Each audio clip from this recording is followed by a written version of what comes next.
And welcome to the UFC, to Ireland's next big MMA star. You want another Conor McGregor? This could be the guy. You want another worldwide global superstar?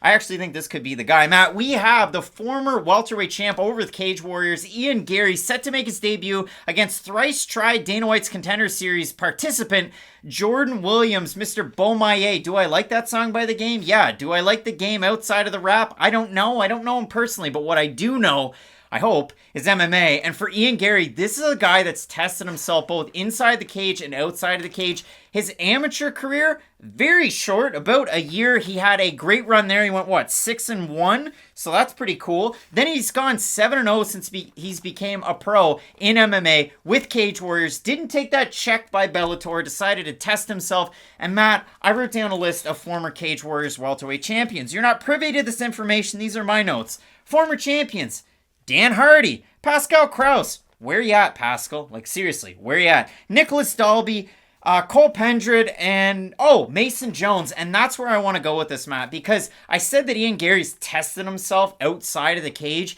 He trains at Sanford MMA. He's trained there for a little bit ahead of this fight. I think that's a giant move, and it's unfortunate for certain European fighters that they have to make the move over to the States to get into some of those big camps to get the training done. But he has a perfect blueprint. Wales Mason Jones was able to do the same thing. Work out a Team Alpha Male. Get a little bit of the wrestling in with your striking. You saw how that worked for Jones, especially in his last fight against David Onama, where you get cracked on the feet. Hey, let's take it down to the mat. But Matt, for Garry, I watched this guy's performances and I'm absolutely blown away. If you can't hear it from my voice, I don't often kind of buy into the hype. I tried not to watch the promo videos out there on Instagram, on his website, whatever. I just focused on the fights. Man, this guy's good.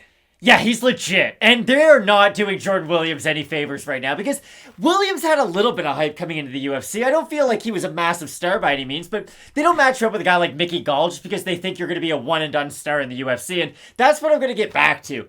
I thought he had such a great opportunity to at least establish himself as more than just an unranked guy in that fight. I really thought that, hey, Mickey Gall hasn't shown much of a progression.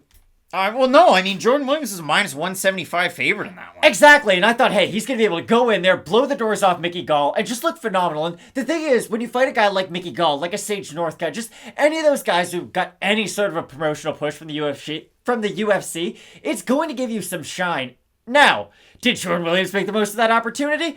Not at all. Got taken down very quick and got submitted. And it was basically one of those like worst case scenarios through and through. And this is my problem. It feels like the UFC only kept Jordan Williams to feed him to Garry right now. And we can break down what Garry does well. It's everything Jordan Williams doesn't. If Garry could go out there, be the aggressive fighter that he's shown before, strike his way into his takedowns and implement his phenomenal ground and pound. And that is the thing about Garry. He's the type of guy who doesn't just get control time on the top. They're not going to bring up how, Garry got a minute and 20 seconds of control time and he probably won the round that way.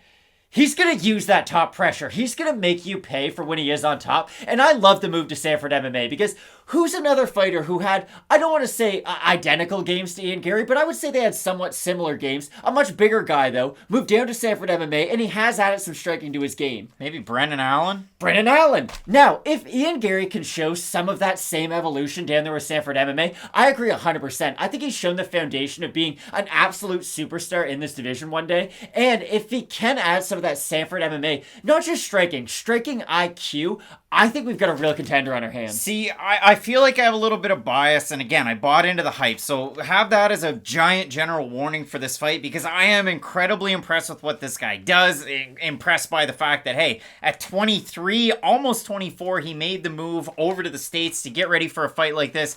Awesome. Credit where it's due. Both of these guys have had their successes outside of the cage too in viral videos. Garry, it was unfortunately with his grandfather that has dementia. They sang Imagine by John Lennon.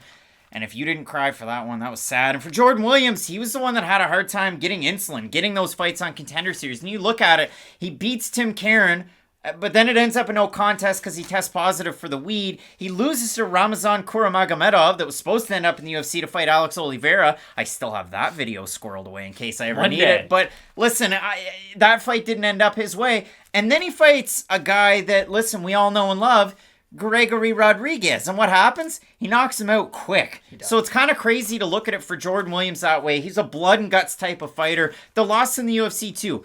Nassourdine Imavov, who has an awesome opportunity to win this weekend against a guy who's had a lot of hype too, in Edmen Shahbazyan.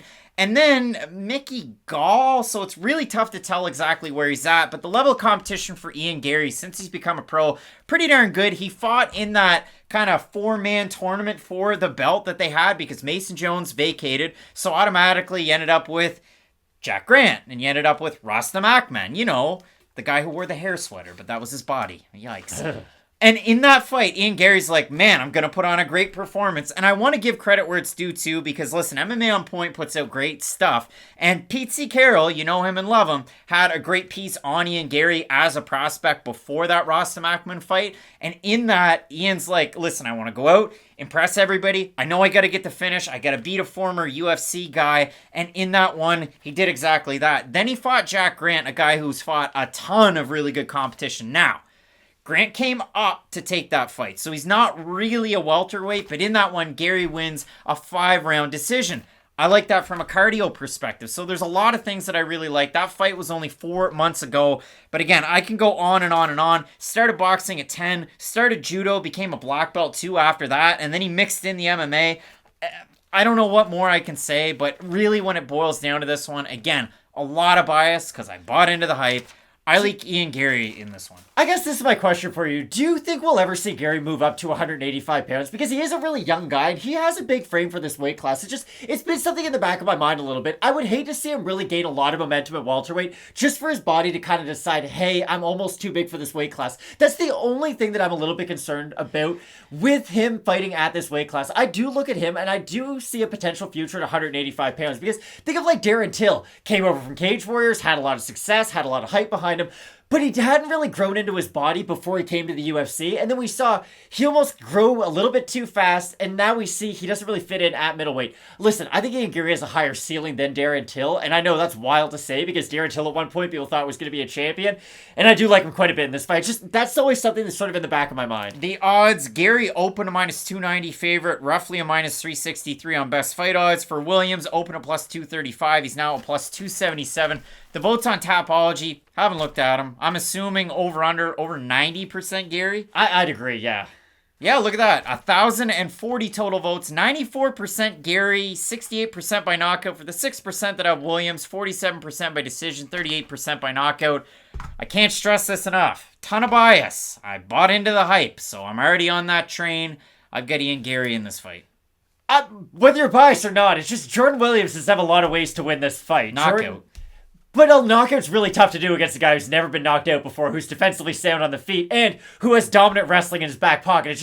It's really, really tough ass to do, and this is why it's weird matchmaking. It's odd to me that they're giving a guy in a 2-fight losing streak a former champion with a ton of hype behind him. This feels like the UFC is almost setting Ian Garry up to have a massive debut and then really set him up for the future. Both of us going with Ireland's Ian Garry in this fight. I can't wait for it. Sanford MMA definitely represented on the map in this big time card. UFC 268 question mark kicks. It's 2 hours before the prelims. You can find it right here on the channel. If you're not subscribed already, you hit subscribe, you hit the bell notification, then you know when we're going live. If you ever have any questions or doubts, big time fight weeks, keep it locked in with Fight Night Picks. We always say, let's get into it.